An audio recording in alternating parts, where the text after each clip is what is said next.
सो केमती अच्छा पे भलरे अच्छा ना सेमती भलरे था स्वागत करुँच आप फेवरेट चैनल सुपर स्टडी को। तो पिलामाने +3 सेकेंड सेमिस्टर फकीर मोहन यूनिवर्सिटी सोशियोलॉजी ऑनर्स पिला।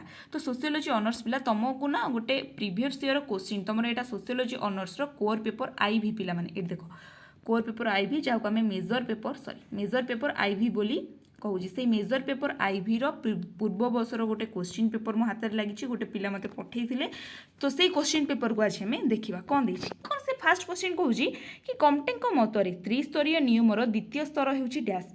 कमटेक मतरे त्रिस्तरीय नियमर द्वितीय स्तर होउछि डैश कौन द्वितीय स्तर कौन ना आधि भौतिक पर्याय आम तो कही आधि भौतिक पर्याय जहाँ को आम मेटाफिजिकल स्टेज बोली कही था।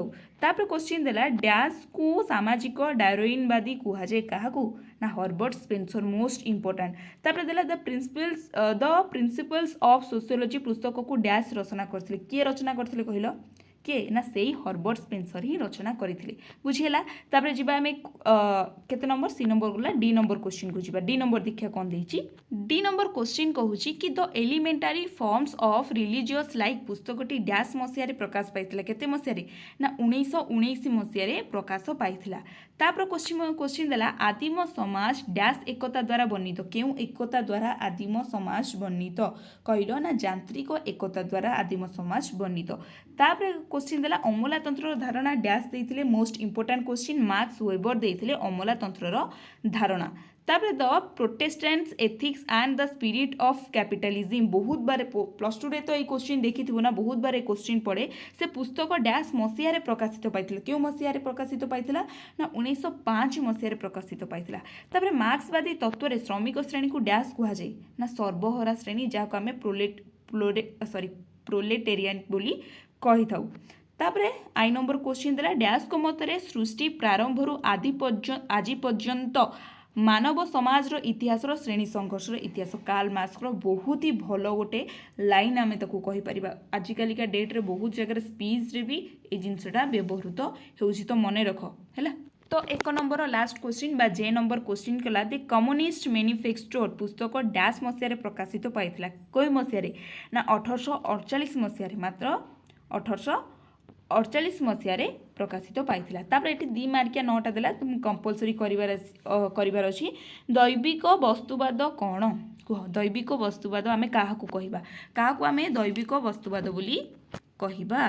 तापर जिबा नेक्स्ट क्वेश्चन देला विज्ञान उच्च नीच क्रम कहिले कौन बुझ सॉरी विज्ञानर उच्च नीच क्रम कहिले कौन बुझ विज्ञानर उच्च नीच क्रम कहिले कौन बुझ। तापर आसला सामाजिक परिवर्तन कहिले कौन बुझ सामाजिक परिवर्तन कहिले कौन बुझ हैला।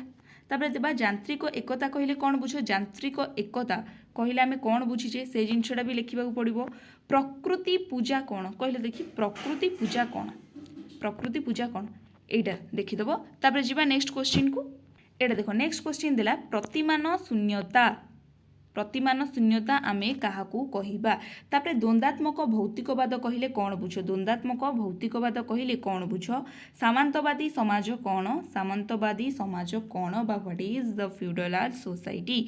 अमलातंत्र दुईटी लक्षण लिख मोस्ट इंपोर्टेंट अमलातंत्र मु सदा बेले कहिछि कि अमलातंत्र बहुत ही भल क्वेश्चन आधे बहुत ही इंपोर्टेंस अच्छी एडा आसबार।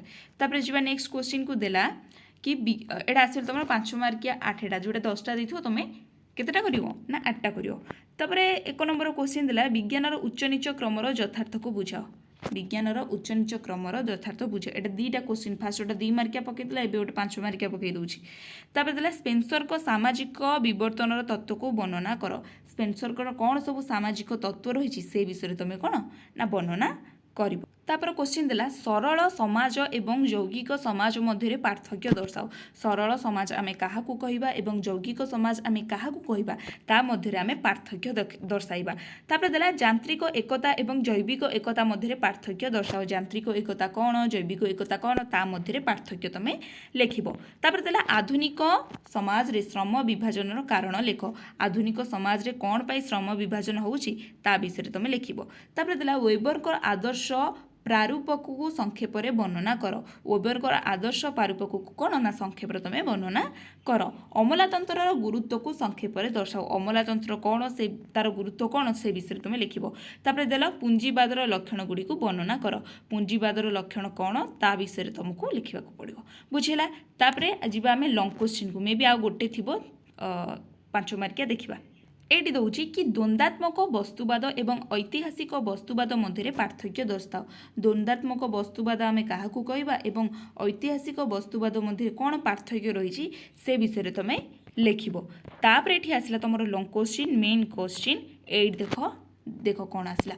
ସେ ମୋ ସିଲେକ୍ସନ୍ ଆଉ ଏଇ क्वेश्चन प्रिवियस इयर क्वेश्चन देखिब एवं तम इयर क्वेश्चन देखिब दीटा जाक ही आसीथिबो मो सिलेक्शन कौन पाए ना कारण सबू सिलेबस ना सबूतक चैप्टर को कभर करुच्ची। कारण देख 1 मार्किया भी से आसो, 2 मार्किया भी से आसो, 5 मार्किया भी से आसो, 8 मार्किया को से आसो। जिते बेले आम होल सिलेबसटा को पढ़ीदेव ना ताले आमको सब आसीज।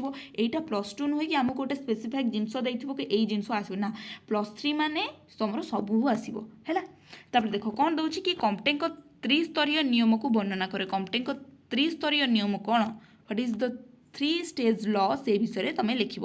तब देला समाजशास्त्र को हर्बर्ट स्पेंसर को अवदान विषय आलोचना कर। समाजशास्त्र को हर्बर्ट स्पेंसर को अवदान विषय कौन तुम आलोचना करिवो। तापर देला सृष्टि प्रारंभ आज पर्यंत मानव समाज इतिहास श्रेणी संघर्षर इतिहास ये जिनसा वर्णना कर। टिके उल्टेकी प्रश्न पचार देछि बट श्रेणी संघर्षर इतिहास को वर्णना कर। एटा होछि मेन टॉपिक बुझेला। तापर जिबा आमे बे आउ गोटे 3टा आउ 2टा मे भी क्वेश्चन अछि देखिदबा कोन कोन। एटी देला कि दुर्खाइमकर आत्महत्या तत्व विषय आलोचना कर। दुर्खाइमकर जो आत्महत्या तत्व रहिला से तत्व विषय कौन ना तमे टिके लिखिबो। तापर ई नंबर क्वेश्चन देला वेबरकर धर्म संप्रदायर चिंताधारा यार सदस्यों आर्थिक आचरण को किपरि प्रभावित करिपारे आलोचना करो। वेबरकर जो धर्म संप्रदाय रहिला वेबरकर जो धर्म संप्रदाय रहिला सेही चिंताधारा यार सदस्य मानकर आर्थिक आचरण को किपरि प्रभावित करुछि से विषय तुम लिखिब। ठीक अच्छे। बहुत भल भल क्वेश्चन देछि पूर्व वर्ष, तुम ए वर्षर भी क्वेश्चन ए थ्रू एनालाइज कर दियो। ठीक अच्छे। तो आशा करुछि वीडियो बहुत हेल्पफुल होइथिबो आ बहुत ही ऑल द बेस्ट तुम मानू तुम एग्जाम रे बहुत ही भल कर। ठीक अच्छे। तो आशा करुछि वीडियो बहुत हेल्पफुल होइथिबो। आ जदि हेल्पफुल होइछि लाइक कमेंट शेयर निश्चित करदेवे। रहिली नमस्कार, जय जगन्नाथ।